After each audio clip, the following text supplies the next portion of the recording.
तो आज हम देखेंगे कि हमारे फ्रिज रेफ्रिजरेशन के कंप्रेसर या एयर कंडीशनर एसी के कंप्रेसर के अंदर कौन कौन से पार्ट्स का क्या नाम है और कौन कौन से पार्ट्स का क्या काम है और principle of working this all parts,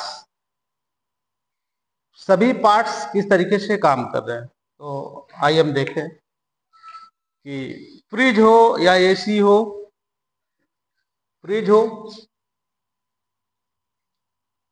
fridge या एसी या डीप फ्रीजर या वाटर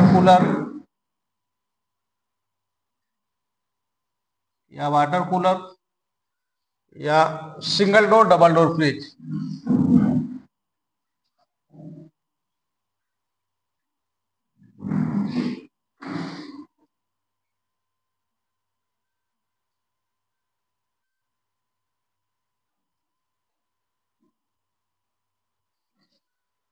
सिंगल डोर या डबल डोर का फ्रिज हो, कोई भी हो, उसके कंप्रेसर, उसके मेन पार्ट्स क्या है।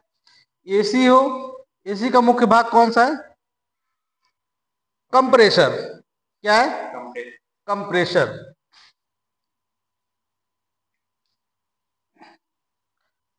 कंप्रेसर, कंप्रेसर का अर्थ आपको समझ में आ गया होगा कि कंप्रेस करना। क्या करना? कंप्रेस करना। और आप जब इस कंप्रेसर को आप देखते हैं तो ये कंप्रेसर दो भागों में बटा हुआ है। कितने में? दो भागों में बटा हुआ है। जो पहला भाग इसका है वो है इलेक्ट्रिकल भाग।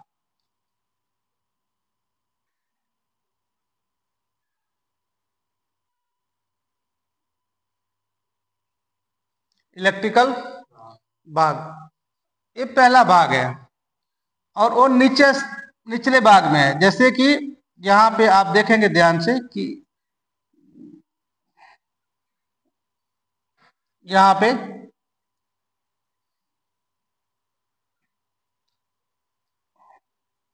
Running winding. कौन सा? Running winding. और दूसरा यहां पे देखा स्टार्टिंग बैंडिंग।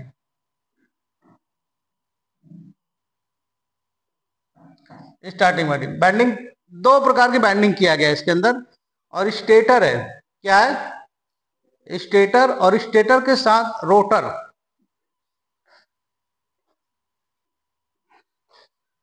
आप इस मोटर को एग्जाम्पल के रूप में आप देखिए। ये खैर कूलर का मोटर है, बट स्टेटर सेम वैसे ही होगा। और इसके अंदर रोटर घूमता है। और ये किस आधार पे घूमता है? आप देखेंगे चार तार निकले हैं। ये है रनिंग। क्या है? रनिंग मतलब एक सिरे से चालू हुआ है। यहां से क्या हुआ? चालू हुआ और यहां आके इंड हुआ। दो लीड निकले, दो लीड निकले।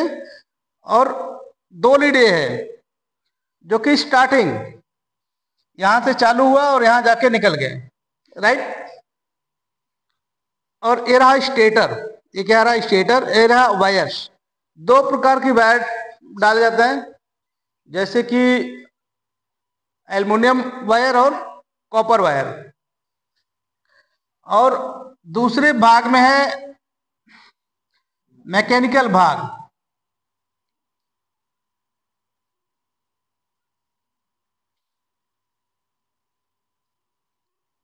मैकेनिकल भाग, ठीक। ये मोटर काम कर रहा है। क्या कर रहा है? मोटर किसके लिए काम कर रहा है? कंप्रेसर के जो मैकेनिकल भाग है, ऊपरी हिस्सा में क्या है? मैकेनिकल भाग।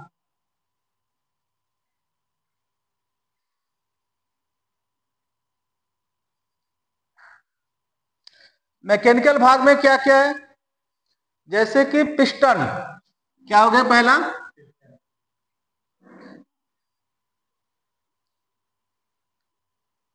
पिस्टन। पिस्टन किसमें काम कर रहा है, किसमें घूम रहा है? स्लीविंग में, सिलेंडर में। ऐसा सिलेंडर होता है चिकना जैसा, 1 mm का भी गैपिंग नहीं उसमें, सिलेंडर। दूसरा क्या है? सिलेंडर या लाइनर बोलो उसको। बड़ी गाड़ियों में लाइनर होता है। क्या होता है? लाइनर। और पिस्टन किसमें कनेक्ट है? कनेक्टिंग रॉड में। किसमें है कनेक्ट है? पिस्टन किसमें कनेक्ट है? कनेक्टिंग रॉड में।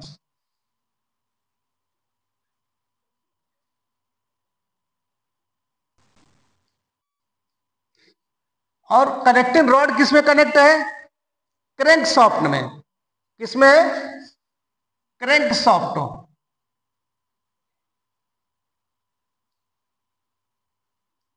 Crank soft.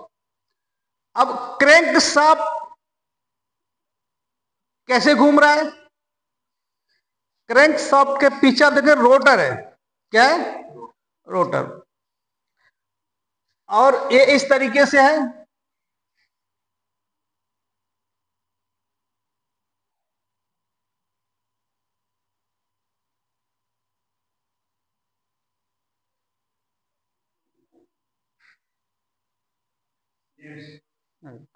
ये रोटर हो गया, ठीक। अब ये दिशा मिल रहा है इसको। क्या मिल रहा है? दिशा। घूमने के क्या मिल रहा है इसको? दिशा। और एक घूम किस में रहा है? स्टेटर में। किसमें घूम रहा है? ये रहा स्टेटर। क्या रहा? स्टेटर। और ये होता है 24 स्लॉट। कितना होता है? 24 स्लॉट। 1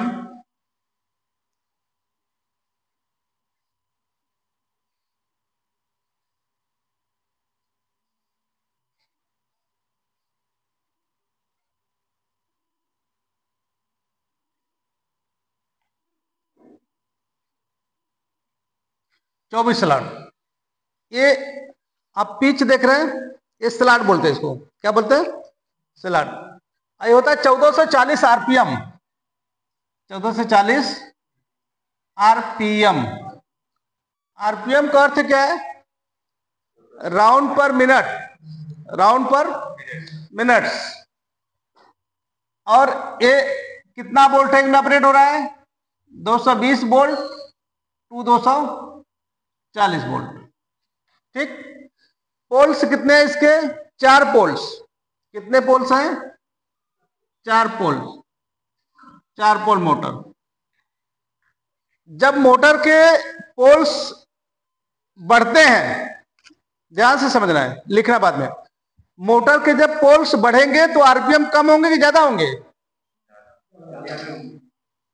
और जब पोल्स कम होंगे तो आरपीएम ज्यादा होंगे कि कम होंगे?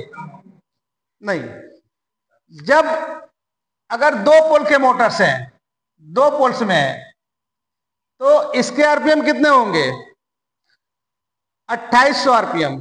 कितने? 2800 आरपीएम। अगर 4 पोल के मोटर होंगे, 4 पोल के मोटर होंगे, तो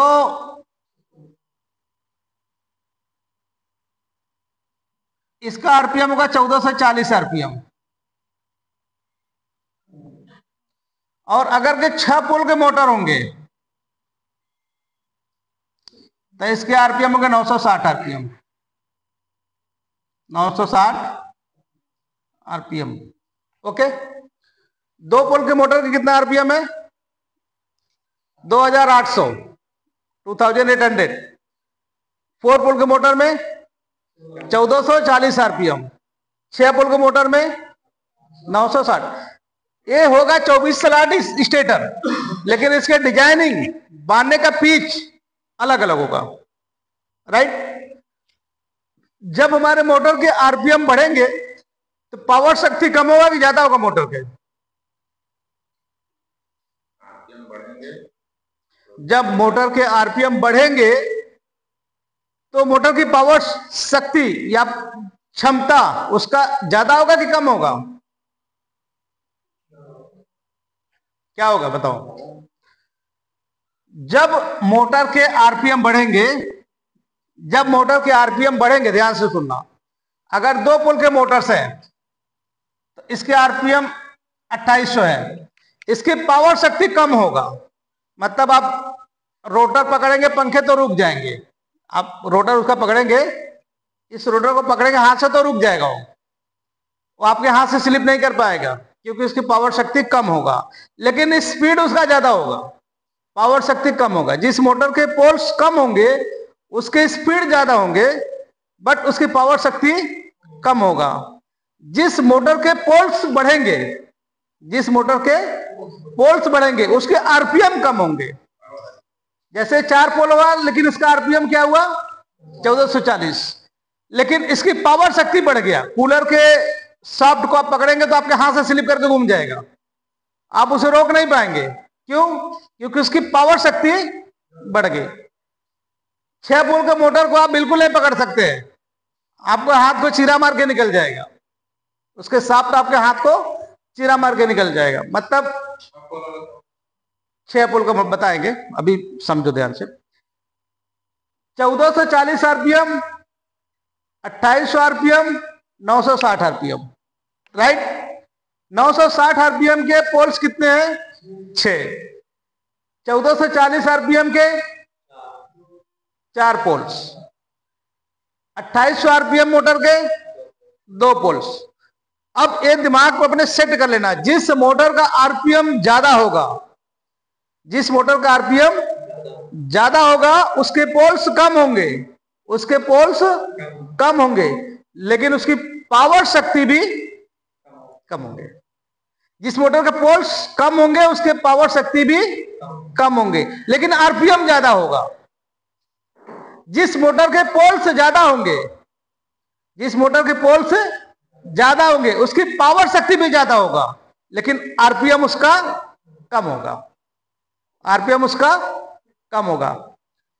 अब ये मोटर में जैसे 1440 का, इसका पिच नंबर बोले तो 1 से 4, 1 से 4 और 1 से 6, 1 से 4, 1 से 6 रनिंग।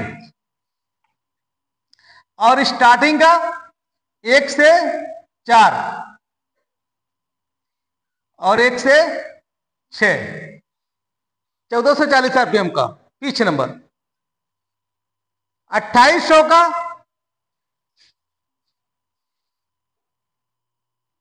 2800 आरपीएम का पिच नंबर होगा 1 से 8 और 1 से 10 और 1 से 12। जब मोटर की प्रैक्टिस कराएंगे तो आपको अच्छा समझ में आएगा, बट थ्योरिकल आप समझो ध्यान से। यहां से पिच बाना चालू करेंगे, एक कहीं से चालू करेंगे, 1 2 3 4, एक बार घुमाएं, ठीक, और 1 से 6, ठीक। यहां पे देखो 1 2 3 4, 1 2 3 4, 1 2 3 4 5 6, ठीक। और फिर उसके बगल से यहां से एक लीड निकालेंगे, 1 2 3 4, 1 2 3 4 5 6, ठीक। एक पोल बना, 2 पोल बना, और यहां से एक निकालेंगे 1 2 3 4,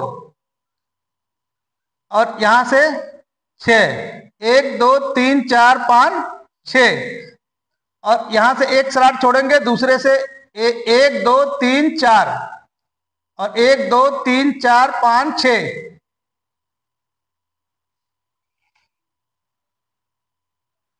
1 पोल 2 पोल 3 पोल 4 पोल, 4 पोल हुआ। मोटर कैसे काम करता है? ईएमएफ पे। किस पे काम करता? EMF, electromagnetic force. E M F, इसका फुल फॉर्म है electromagnetic force. North and south, north and south, उत्तर दक्षिण, उत्तर दक्षिण।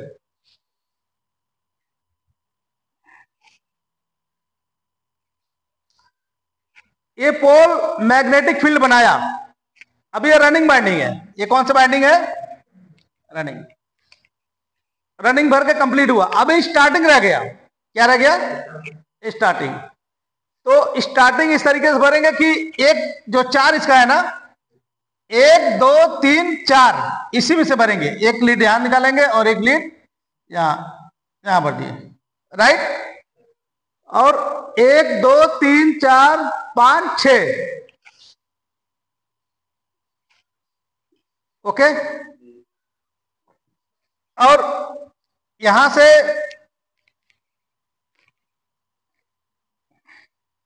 यहां आया एक,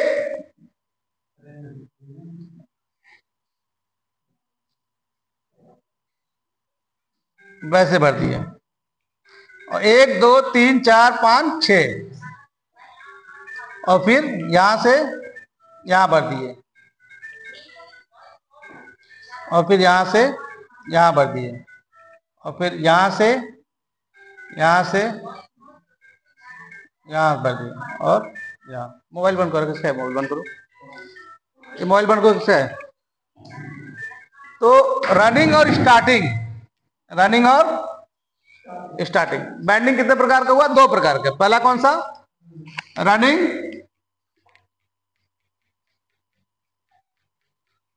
और दूसरा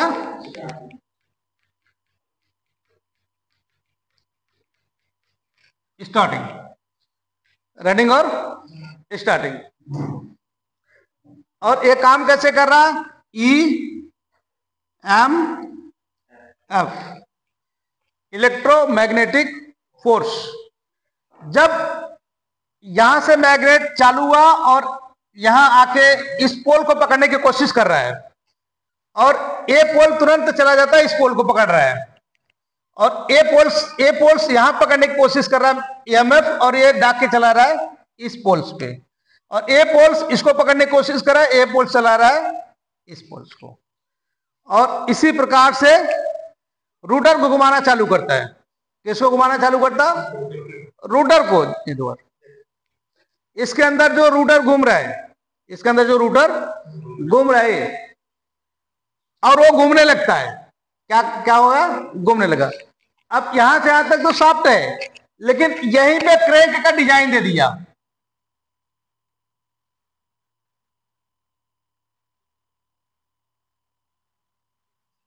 यहीं पे क्या कर दिया? क्रैंक का।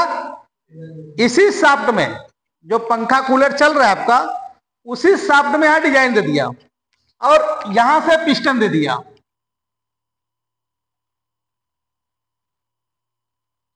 और यहां से राड, कनेक्टिंग राड ले आके कस दिया, और यहां से लाइनर में घूम। ये पिस्टन ऊपर नीचे कर रहा है। किसमें कर रहा है? ऊपर नीचे। ये हाँ, वेरी गुड वेरी गुड। वो कैसे इंजन चल रहा है? डीजल और पेट्रोल से। कैसे चल रहा है? डीजल और पेट्रोल से। ये कैसे चल रहा है? शाफ्ट कैसे घूम रहा है? करंट से। कैसे घूम रहा है? करंट से, वोल्टेज से। अब जब ये घूमेगा शाफ्ट, तो ये ऊपरी दिशा जो पहले नीचे आएगा, जब नीचे आएगा तो पिस्टन क्या करेगा? वो नीचे लेके आएगा। और जब ये ऊपर जाएगा तो पिस्टन ऊपर करेगा। तो गैस को कंप्रेस करना और सक्शन करना, खींचना सक्शन करना, खींचना सक्शन, मतलब यही पिस्टन काम कर रहा है। जो गैस को, जो हमारे कंप्रेसर में गैस भरा हुआ है,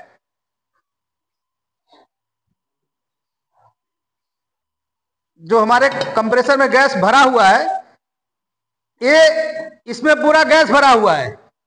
अब एक पिस्टन काम कर रहा है उसको आगे पीछे लेके आने के लिए। एक तरफ से पिस्टन आगे भेज रहा है, और दूसरा तरफ से पिस्टन खींच भी रहा है, सक्शन कर रहा है। लेकिन ये पिस्टन को चलाने के लिए, घुमाने के लिए, वर्किंग करने के लिए कौन काम कर रहा है? EMF। और EMF में क्या घूम रहा है? रोटर। और ये तब तक चलेगा जब तक हम पावर सप्लाई दिए रहेंगे। और ये मोटर सिंगल फेस 220 वोल्ट में काम कर रहा है। सिंगल फेस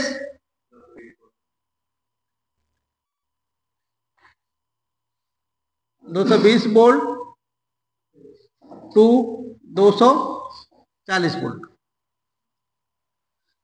अब इस मोटर के आरपीएम इंट्रोडक्शन देखेंगे तो 1440 है, 1440 आरपीएम। वोल्टेज कितना है? 220। वाट कितना है? 150 वाट।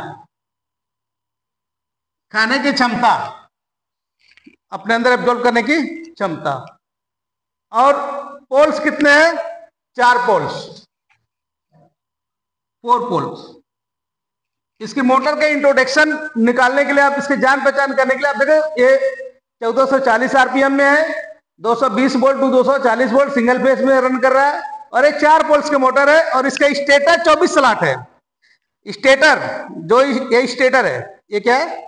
स्टेटर। इसके स्लॉट गिनेंगे तो 1 2 3 4 है, 24 होगा। कितना होगा? 24 स्लॉट, 24 स्लॉट।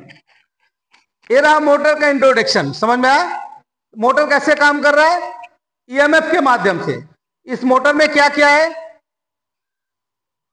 स्टेटर है, रोटर है, और बैंडिंग किया गया है। ये बैंडिंग किया गया पूरा मोटर। अब कंप्रेसर कभी कभी नहीं चलता है, या कभी रिले ओवरलोड खराब हो जाता है, एम्पियर ज्यादा लेता, ये मोटर जल जाता है। जब ये गैस कंप्रेस नहीं करेगा तो आपको समझना है कि क्यों नहीं काम कर रहा है।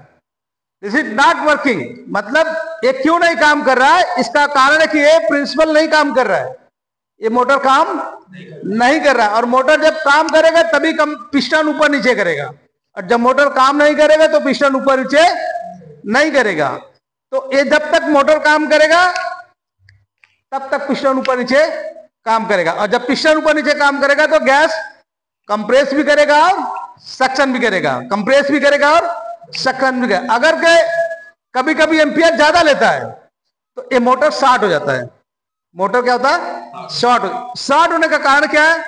वोल्टेज अचानक से बढ़ गया, वोल्टेज अचानक से बढ़ गया, ये अचानक से वोल्टेज कम हो गया, अचानक से वोल्टेज कम हो गया, या कहीं से शॉर्ट सर्किट हो गया, या कहीं से एक पतली पतली तारे होते हैं, एक भी अगर के तार निकल गया तो इसकी कंटिन्यूटी बताना फिनिश, कंटिन्यूटी बताना खत्म।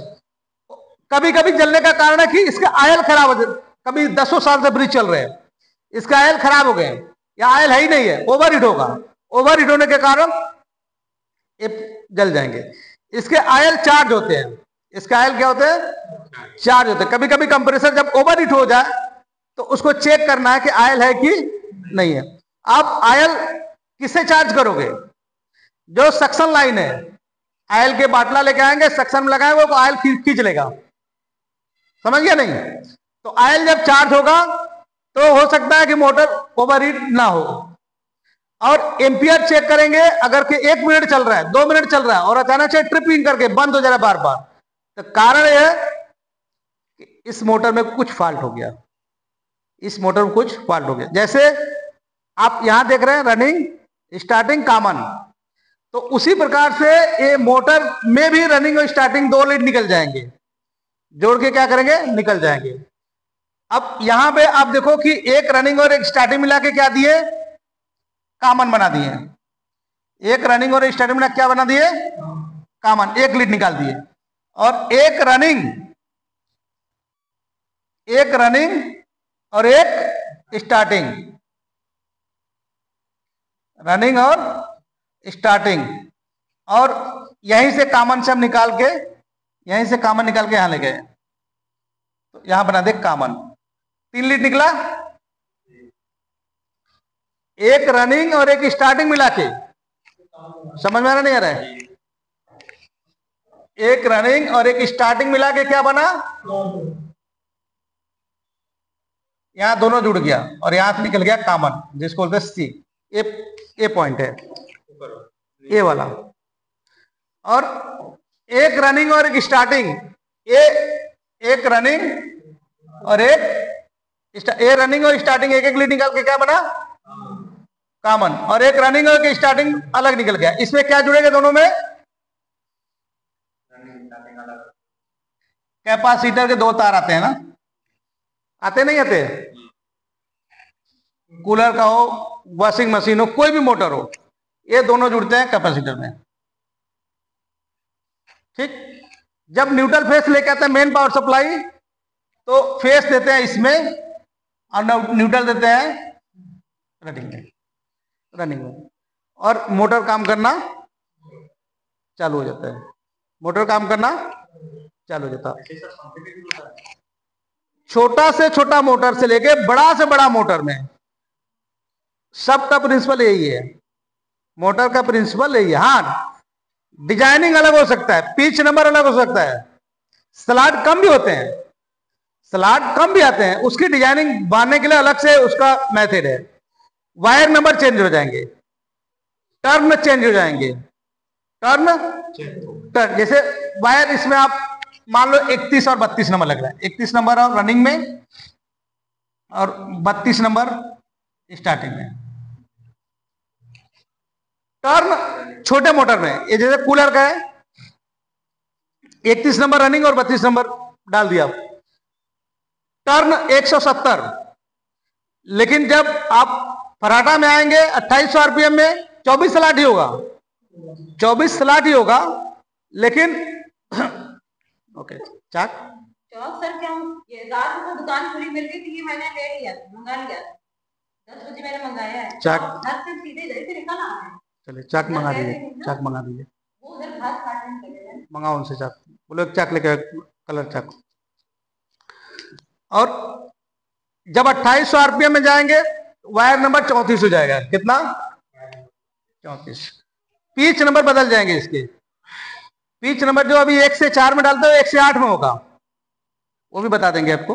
वो 1 से 8 में होगा, 1 से 10 होगा, 1 से 12 होगा। समझ गए?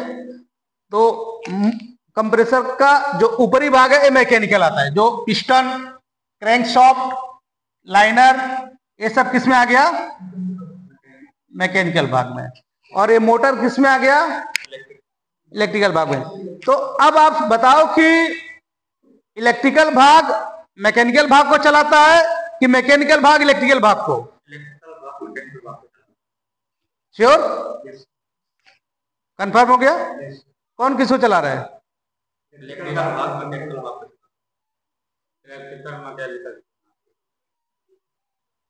भाग मैकेनिकल भाग को चला रहा है कि मैकेनिकल भाग इलेक्ट्रिकल भाग को चला रहा है? इलेक्ट्रिकल भाग मैकेनिकल कैसे चला रहा है? किसके माध्यम से? मोटर कैसे घूम रहा है? किस प्रिंसिपल पे काम कर रहा है? मोटर किस प्रिंसिपल पे काम कर रहा है? ईएमएफ, मैग्नेटिक फील्ड, चुंबकीय शक्ति, चुंबकीय शक्ति। और एक चुंबकीय शक्ति कैसे बन रहा है? इस कॉइल के माध्यम से, इस कॉइल के माध्यम से। चुंबकीय शक्ति कैसे बना? North and south, north and south. Hindi में क्या बोलता है? उत्तर और दक्षिण।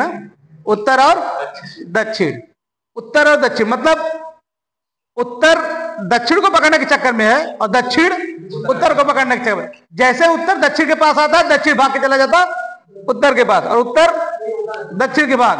और ये हमेशा ऐसे रूटेड घूमता रहता है। रूटेड क्या होता है? घूमता रहता। और ये मैकेनिकल एनर्जी यांत्रिक ऊर्जा में बदल गया। नहीं, ये 4 पोल्स जुड़ेंगे तो लीड निकलेंगे, रनिंग स्टार्टिंग ही निकलेंगे। ये जितने लीड निकले ना सब जुड़ेंगे अभी। हाँ, वैसे एक पोल में कितना? 4 पोल्स है, 4 पोल्स मोटर है। सुनो कनेक्शन करके बताएंगे उसको। समझ में आया इतना? अब आप ध्यान दो कि इसमें जो मैकेनिकल के लिए 3 पिन निकल गया, यहां 3 पिन निकला। एक कहां से 3 पिन निकला? अंदर भी ऐसे 3 पिन है, अंदर भी 3 पिन है। ये मोटर के रनिंग स्टार्टिंग आके ये रनिंग और ये स्टार्टिंग और ये कॉमन। ये लीड जो मोटर के आके अंदर वाले पिन में जुड़ा, जैसे ये 3 पिन बाहर ऐसे निकला हुआ है, इसके अंदर भी सेम अंदर निकला हुआ है, सेम अंदर निकला हुआ है। और वो आके इसमें जुड़ गया, अब वहां से बाहर आ गया और यहां से आ गया कॉमन में, और यहाँ पे रनिंग और स्टार्टिंग। अब यहां से आ गया रिले और ओवरलोड, रिले और ओवरलोड। यहां दिए न्यूट्रल और यहां दिए फेस। ये रहा ओएलपी। क्या रहा? ओएलपी। ओएलपी क्यों लगाते हैं? ओएलपी क्यों लगाते हैं? इसके प्रोटेक्शन के लिए, इसके सेफ्टी के लिए, इसके क्या करने के लिए? सेफ्टी के लिए। 0.5 एम्पियर, 0.5 एम्पियर या 0.6 एम्पियर, 0.5 या 6 एम्पियर पे ये लोड है। इससे अधिक लोड होगा तो ये जो ओएलपी है आपका, ट्रिपिंग का एक प्लंजर उसके अंदर है, वो सीधा हो जाएगा। नॉर्मल होने के बाद फिर जाके वो टच कर देगा। अब नॉर्मल होने के बाद स्टार्ट कौन करेगा? रिले टार्क देगा। कई काम हम रिले के माध्यम से करवाते हैं। जैसे आप स्टेबलाइजर देखो कि एक होता है स्टेबलाइजर को रोटरी स्विच के माध्यम से कम बेसी वोल्टेज करते हैं, और दूसरा स्टेबलाइजर होता है कि कुछ हम करते हैं और कुछ स्टेबलाइजर कर लेता है रिले के माध्यम से। और एक फुल्ली ऑटोमेटिक स्टेबलाइजर, एक होता है फुल्ली ऑटोमेटिक स्टेबलाइजर की उस पर लिखा होता है 90 to 250, कम से कम वोल्टेज 90 और हाई वोल्टेज 250। इसके बीच में वोल्टेज आता रहेगा, वो 200 बराबर ही देता रहेगा, बराबर। 90 से कम आया, स्टेबलाइजर में रेड कलर का बत्ती इंडिकेटर आ जाएगा, काम करना बंद कर। अगर के 250 वोल्ट के ऊपर वोल्टेज जाने लगा, स्टेबलाइजर घो करके आवाज आने लगेगा। आता नहीं आता? तो मतलब फुल्ली ऑटोमेटिक। ये कौन काम कर रहा है? रिले। कौन काम कर रहा है? रिले। वोल्टेज को मैनेज कौन कर रहा है? रिले। लेकिन जहां पे रिले नहीं लगा था वहां पे कौन मैनेज कर रहा था? अचानक से वोल्टेज आया तो स्टेबलाइजर जब आवाज कर गया तो आप रोटरी स्विच से जाके खटक खटक कम वोल्टेज कर देते हैं। अगर वोल्टेज कम आया तो खटक खटक करके आप वोल्टेज बढ़ा लेते हैं। बढ़ाते नहीं बढ़ते? तो रिले जो है हमारे कंप्रेसर को टार्क देकर दोबारा रीसेट स्टार्ट करने के लिए मदद करता है। ठीक। और ओएलपी है हमारे कंप्रेसर को जलने से बचाता है। जलने से क्या होता है? बचाता, सुरक्षा प्रदान करता। समझ में आया? और यही इलेक्ट्रिकल भाग इस मैकेनिकल भाग को चलाता, और यही मैकेनिकल भाग एक डिस्चार्ज लाइन निकालता है और एक सक्शन लाइन, और यहां पे गैस चार्ज का इसी प्रिंसिपल पे काम करता है। समझ में आया? ठीक, ओके, लिख लो।